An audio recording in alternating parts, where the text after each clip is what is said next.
In a minute I'm going to read the story I read in drama, but before I do I want to show you some things. This is Bobby Bunny, mentioned in my story. I've had him since I was about 6, 7 year old. As you know, this is my doll Caitlin. I've had her since I was 10.5 years old.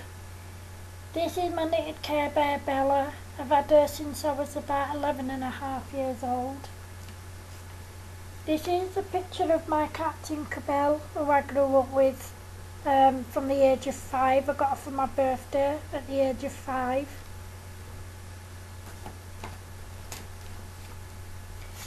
This is me and my family on holiday. I think we were in Blackpool here. I'm wearing a Wham cap because I was mad on Wham. These are my Wham footnotes. I don't know what happened to all my posters, but there you go. This is me and my family on holiday. I think again we were in Blackpool. I've no idea why my sister's not in the picture, but there you go. This is me about 14 or 15 on Colhill Lane when I was in Intake High School. As usual, I've got a teddy with me. This is me when I was about 10, 11 years old in a neighbour's front garden.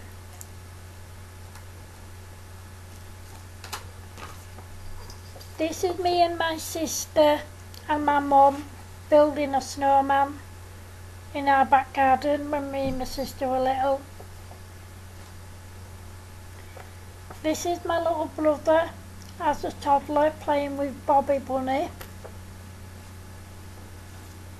This is me and my brother, me with the cat, with my cat Tinker, and we're both with, I think that's Shelley, the dog that we had back then, not quite sure. I think I was about 13, 14, my brother's about 5 or 6, not quite sure. This is me just about 7 or 8 years old, just about one of the only school photos I have of myself. This is me on the YTS as a teenager. I was about, I'm not sure how old I was there, I'd say between 16 and 18.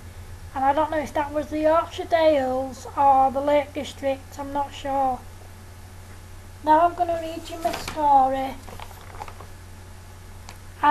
It's called Growing Up During the 70s and 80s.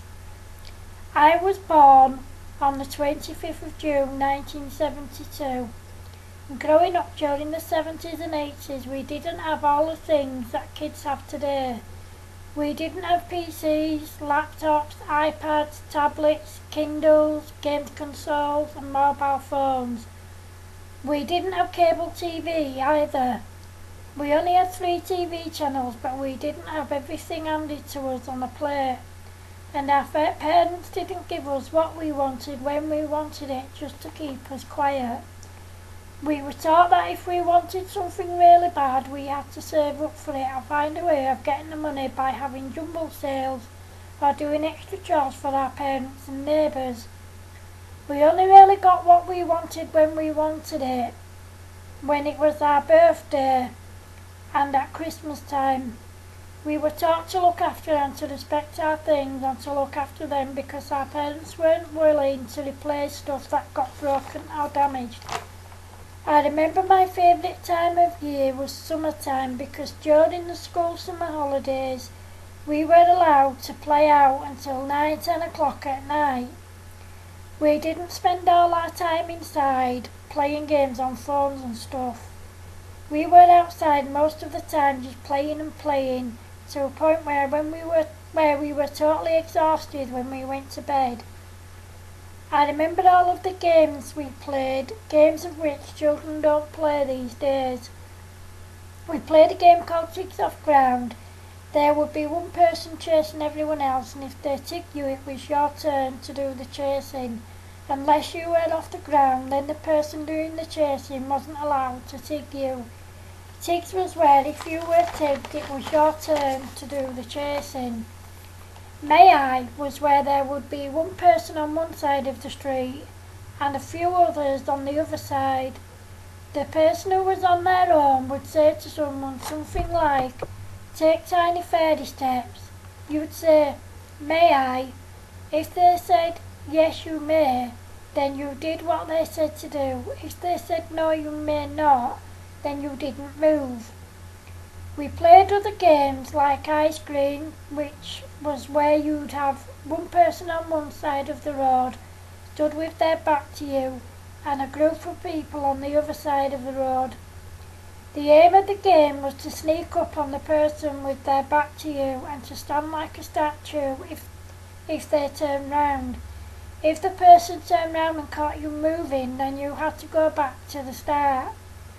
If you managed to reach the person with their back to you, you would touch them, say ice cream, and run without getting caught.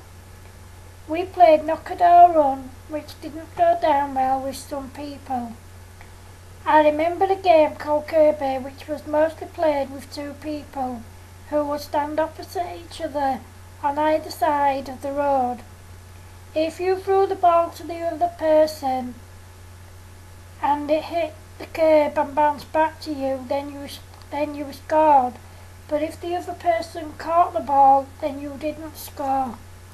I like to play skipping games such as Dum Dum Dodo. In this game you would sing Dum Dum Dodo, catch me if you can. Then you choose someone and they jump in, skip, and then chase you to the end of the line. When I was little, me and my big sister Lisa, who is almost 2 years older than me, would play mums and babies. Of course, because I was the youngest one, I was always the baby and Lisa was always the mum. Sometimes me and my brother and sister would record ourselves on a tape cassette recorder saying silly things and singing silly songs. Even though my brother's 8.5 years younger than me and almost 10.5 years younger than my sister, he used to join in as much as he could. I remember playing with cardboard boxes along with my little brother Danny, mostly for his sake and having fun doing so. I remember our Danny having two sit and ride toys which I think my nana bought him. One was a big blue trucker and one was a yellow turtle. I'd sit Danny on the front and I'd sit on the back and hold him on and zoom down the street at full speed. On my 5th birthday, my parents gave me a tiny tortoiseshell female kitten who was just a few weeks old. I named her Tinkerbell, but she only got Tinker, and we grew up together. She died when she was about 17.5 years old, but she was my best friend the whole time we were growing up together. When I was little, I used to wrap Tinker in doll's blankets and put her in my pram.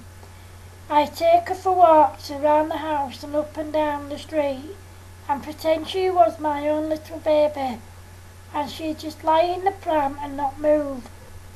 When I was told off for being naughty, or I was upset about something, or I was sick, I always turned to my cat Tinker. Every night when I went to bed, Tinker came with me because I loved cuddling up to her. At Christmas 1982, when I was 10.5 years old, I received a doll. I received a big doll that I nattered my parents for. This doll came wearing a pair of blue and white dungarees with the name Peppy on the front and a white short sleeve shirt with a blue and white check collar. I named her Caitlin Isabella Ann, and I still have her in my bed, and she is now 35 years old. When I was 11.5 years old, I got an Orville hand puppet because I adored Orville, and he came wearing a pretend Terry Howling nappy with a pretend big nappy pin. I no longer have him because when I had my dog and she was a puppy, she chewed him and I had to throw him away. Also, when I was 11.5 years old, my nana gave me a Care Bear for Christmas, of which she had knitted for me.